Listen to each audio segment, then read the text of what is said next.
Hi everyone! This is your Feng Shui Mom. Gusto ko lang magbigay ng free advice. Konting knowledge lang regarding Feng Shui. Ito po ay para dun sa mga bibili ng properties nila or magtatayo ng business nila.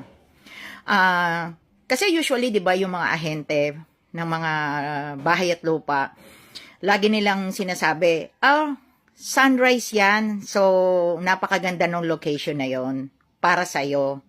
Hindi, sa feng shui wise, it doesn't work that way. Let me tell you why. Kasi, sa feng shui kasi, dalawa ang direction. Okay? May mga tao na swerte sa sikatan ng araw. May mga tao din po na swerte sa lubugan ng araw. Kaya kung mapapansin nyo, di ba, may mga times, may mga bahay or may bahay tayong tinirhan at meron tayong bahay na inupahan na parang swerte sa atin. And vice versa.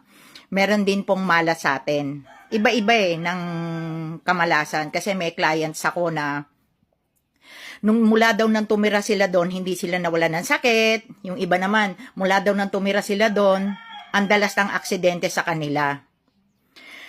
And kung ano-ano pang mga issues na meron din nagkaroon ng family problem na nag-lead sa naghiwalay silang mag-asawa, ganito po kasi yan. Pag example po, kinakalculate po kasi namin ang birthday, yung month at saka year mo. Ikakalculate yan para po makuha ang kuha number. Okay. Pagdating po sa kuha number, shampoo yan. Okay? Ika-calculate yan hanggang makuha natin yung exact kuha number ng birthday and year of birth mo. So, dalawang klase po kasi yan. East at West. Okay? So, ako, as for me, my kuha number is 1 and I belong to the East sector. So, ang bahay ko dapat facing ng East. Okay? So, yun po yung sinabi ko early ng video na to na hindi po lahat ay swerte sa sikatan ng araw. Well, sa akin, it works for me kasi is group ako.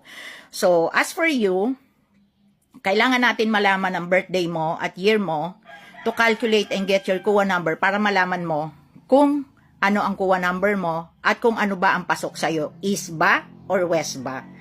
So, I give free consultation. Just follow me and comment down below. Yun lang po.